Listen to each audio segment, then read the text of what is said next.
sepertinya PSSI ini dibuat taruhan begitu-begitu aja. Ini kan hampir 290 rakyat berharap sekali dengan federasi ini. Untuk punya tim yang betul-betul menjadi harapannya bangsa ini. Indonesia lock horns in Jeddah, Indonesia.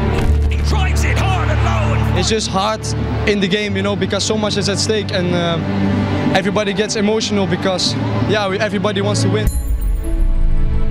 Sangat berbahaya. Pak Presiden merasa berat hati menerima kenyataan bahwa kita berhasil lolos. Ya, kita harus membuat evaluasi menyeluruh.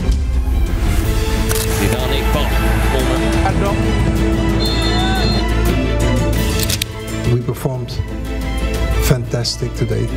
I'm really proud of my players who showed their heart, their courage, and the World Cup dream slips away through your hands, and the disappointment of not only me but the whole country of Indonesia.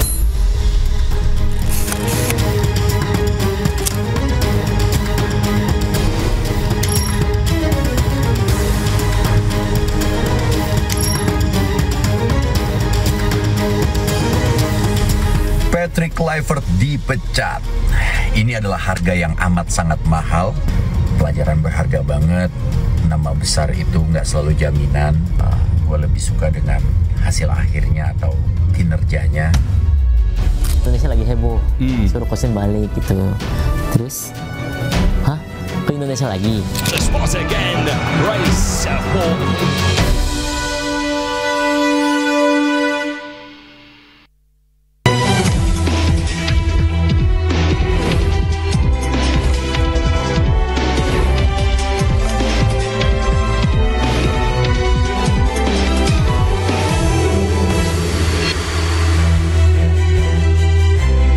Gagal membawa Garuda terbang ke Piala Dunia, Patrick Kluivert resmi dipecat.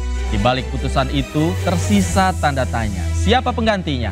Dan apakah harga yang dibayar cukup dengan pemecatan atau perlu reformasi sepak bola tanah air? Pemirsa, saya Davi Pratama, inilah Interupsi. Kluivert dipecat, STY kembali ke timnas?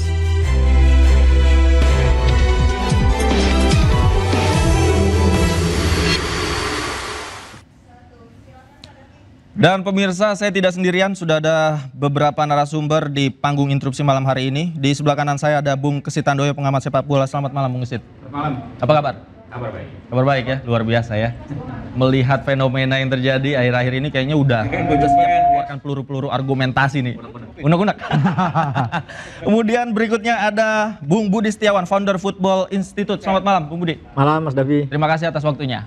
Kemudian di sebelah kiri saya ada Bung Ignatius Indro, Ketum Paguyuban Supporter Timnas Indonesia. Selamat malam, Bung. Selamat malam. Terima kasih sudah hadir di sini. Iya. Gimana? Nanti saya tanya nih, pandangan dari supporter seperti apa nih tentang pemecatan Kluivert.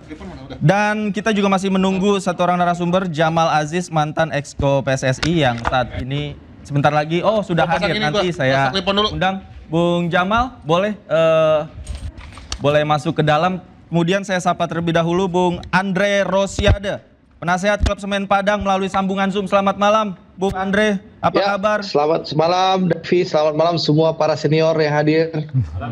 Malam. Malam, Bang Andre. Bang Andre lagi di mana ini posisi? Lagi di jalan. Lagi di jalan, tapi tahu ya tentang pemecatan Patrick Kluivert karena Bang Andre ini dari awal ini tegas nih. Patrick Kluivert out, Patrick Kluivert out. Tanggapan Anda, akhirnya hari ini prediksi Anda menjadi kenyataan, Bang Andre. Pertama tentu kita mengapresiasi Pak Erick Thohir ya, Ketua Umum PSSI yang akhirnya menampung dan mau menerima aspirasi dari mayoritas supporter Indonesia yang menginginkan Patrick out. Kita semua tahulah dinamika di internal PSSI, ada yang ingin mempertahankan, ada yang ingin mengganti, tapi alhamdulillah keputusan sudah diambil. Pak Erick sebagai Ketua Umum PSSI mendengar aspirasi mayoritas supporter yang menginginkan Patrick Kluivert out. Itu yang pertama. Yang kedua tentu harapan saya setelah ini Exco segera melaksanakan rapat dan segera memutuskan pelatih baru untuk siapa yang akan dipilih. Gitu. Oke. Itu Davi. Bang Andre, kalau melihat kita mencoba menganalisis di balik pemecatan Patrick Kluivert ini, sebenarnya kan prosedurnya Exco melakukan rapat dan lain sebagainya. Informasi yang Anda terima seperti apa? Ya, saya menerima kabar dari internal PSSI dari Exco juga ya, bahwa keputusan itu tidak melalui rapat Exco. Exco menunggu sebenarnya kapan rapat itu akan dilaksanakan. Tapi tiba-tiba keputusan sudah diambil, infonya Pak Erik menghubungi Pak Sekjen Yunus Nusi, Pak Sekjen Yunus Nusi yang berkomunikasi dengan Patrick Kluivert dan kawan-kawan untuk menyampaikan keputusan PSSI sehingga tercapailah kesepakatan untuk pemutusan kerjasama. Seperti itu. Dan harapannya tentu setelah ini kita berharap Exco segera rapat untuk memutuskan pelatih baru, karena beberapa minggu ke depan kita ada FIFA Matchday. Kalau saya pribadi, saya mengusulkan CLBK. Apa tuh CLBK sama siapa? Cinta lama bersemi kembali, karena dalam dunia sepak bola CLBK ini hal yang wajar dan lumrah, dan Indonesia pernah melakukan CLBK. Pertama pas untuk zaman almarhum Benny Dolo pernah dipecat, lalu diangkat lagi. Ivan Kolev juga pernah, Alfred Riedel juga pernah. Bahkan Saudi yang mengalahkan kita kemarin juga pelatihnya juga dipecat, lalu sekarang pelatih ini diangkat lagi dan bisa mengantarkan Arab Saudi masuk Piala Dunia. Jadi dalam dunia sepak bola CLBK itu hal yang wajar. Nah, saya mengusulkan karena waktunya sudah di depan mata FIFA Matchday, tentu kita butuh pelatih yang kenal kultur Indonesia, yang memahami sepak bola Indonesia dan lebih bisa langsung bekerja. Saya mengusulkan CLBK dengan Coach Sintayong. Lalu juga untung ruginya jelas, karena selain itu kita semua tahu bahwa pasti mungkin ada kompensasi terhadap rombongan Patrick Kluivert dan kawan-kawan. Ini cost lagi yang akan dikeluarkan oleh PSSI. Dan apalagi kita sampai sekarang kan masih melakukan cicilan ke Coach Sintayong. Nah, kalau Coach Sin kita ambil jadi pelatih, otomatis cicilan itu kan bisa ditransformasikan jadi gaji bulanan beliau. Nah, gitu loh usulan-usulan saya. Tapi sekali lagi kan keputusan di tangan federasi. Ya, kita hanya bisa mengusulkan, tapi ya, federasi juga ingat, mayoritas rakyat Indonesia, saya bilang nggak semua, tapi mayoritas rakyat Indonesia menginginkan Coach Sin kembali menjadi pelatih timnas Indonesia. Mudah-mudahan harapan, aspirasi didengar oleh PSSI. Ya, saya paham ada yang tidak suka sama Coach Sin, tapi sekali lagi ego pribadi, ketidaksukaan pribadi tolong dikesampingkan demi kepentingan bangsa Indonesia dan berkembangnya timnas Indonesia. Sekali lagi, timnas Indonesia bukan milik 1-2 orang pengurus PSSI, tapi milik seluruh rakyat Indonesia. Oke, baik. Saya ke Bung Jamal yang baru datang terakhir nih, mantan Exco PSSI. Bung Jamal, tadi berangkat dari pernyataannya Bang Andre, kayaknya banyak dinamika, banyak ego di tubuh PSSI. Anda melihatnya seperti apa? Saya Assalamualaikum warahmatullahi wabarakatuh dulu. Waalaikumsalam. Jadi kalau tadi yang disampaikan Andre itu kan dia berkecimpung di dalamnya, walaupun dia bukan Exco. Jadi tahu dia dinamikanya bagaimana di dalam PSSI saat ini. Ya, harusnya seperti yang dikatakan Andre tadi, Exco itu berperan sejak mulai terpilih. Ketua baru, Exco itu dioptimalkan. Sifatnya ketua itu kan apa ya, tidak bisa pribadi itu, itu harus melibatkan Exco, kolektif kolegial mereka itu. Ya. Nah, cuman mungkin ya seperti yang dikatakan Andre tadi, khususnya saya ya orang yang di luar ya, mendengar suara supporter, suara dan lain sebagainya, kok sepertinya PSSI ini dibuat taruhan begitu-begitu aja. Ini kan hampir 290 rakyat berharap sekali dengan federasi ini. Untuk punya tim yang betul-betul menjadi harapannya bangsa ini. Gitu? Apalagi saat ini, mohon maaf dengan segala hormat, tidak menyingkirkan ketua-ketua yang sebelumnya dan pemimpin-pemimpin yang sebelumnya. Hari ini momentum yang paling tepat untuk PSSI. Punya presiden yang sangat mencintai pembinaan. Ya, memutar kompetisi. Sepak bola itu kan cuma dua, putar kompetisi dan pembinaan.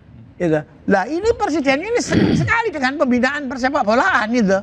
Lah kemarin itu kan apa yang dikatakan Andre tadi, CLBK ada benernya karena si CLBK ini sempat meletakkan legasi bahwa persepak bolaan kita sempat naik lah. Iya, Sintayong naik. Tapi masuk kan akal ya, masuk akal. iya, Itu tapi masuk kan akal. masuk akal. Ya. Tapi kan Sintayong lupa. Tahun-tahun kemarin itu tahun-tahun pencitraan. Jadi ketua itu hampir kalah popularitasnya sama Sintayong.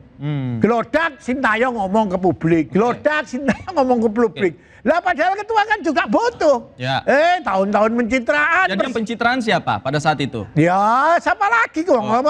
Kan tuanya tunggal kan, Pak Erik kan itu. Ya lah presidennya kan pencitraan gitu. Ya mau punya pasukan yang juga pencitraan. Ditahan dulu Bang Jamal. Sintayong, wah dia terus ya kan ditahan dulu. angkat langsung gerak. Saya ke Bang Budi. Anda sepakat dengan apa yang dikatakan oleh Pak Jamal? Saya kayaknya nggak perlu berpendapat soal itu karena kan itu kan memang bagiannya Pak Jamal yang memang politisi senior di Republik ini. Jadi kalau ranahnya politik saya nggak beranilah bicara ke arah sana. Tapi kalau kita bicara tema hari ini bahwa ternyata yang ingin saya komentari itu adalah ini PSSI terlalu cepat mengakhiri permainan ini, Mas Davi. Orang ini lagi sur-sur ngolah-ngolah Patrick, melakukan perdebatan segala macam, tiba-tiba nggak ada angin, nggak ada hujan, langsung diputuskan oleh PSSI. Yang asumsinya kemarin kita beranggapan bahwa ini mungkin akan diputuskan minggu depan, tapi ternyata itu lebih cepat. Secara momentum memang bagus, karena artinya sudah tidak ada perdebatan lagi bahwa masa depannya Patrick ini ya akhirnya diputus. Dan kalau kita lihat narasinya hari ini kan bukan pemecatan, tapi pengakhiran kerjasama. Artinya kalau di luar sana sekarang beredar kabar tentang kompensasi yang besar terhadap Patrick, mungkin nggak akan sebesar yang dibayangkan oleh kita semua. Karena ini ada kesepakatan pengakhiran kerjasama. Jadi mungkin secara finansial PSSI tidak akan terlalu dirugikan, tapi pengambilan keputusan bahwa mengambil Patrick di bulan Januari 2025 dan akhirnya berhenti di bulan Oktober 2025, memang ini menyisakan bekas luka yang cukup mendalam bagi supporter. Artinya ini mesti dimitigasi ke depannya seperti apa. Nanti kita elaborasi lagi tentang bekas dan luka yang mendalam seperti apa. Pemirsa jangan kemana-mana, interupsi segera kembali.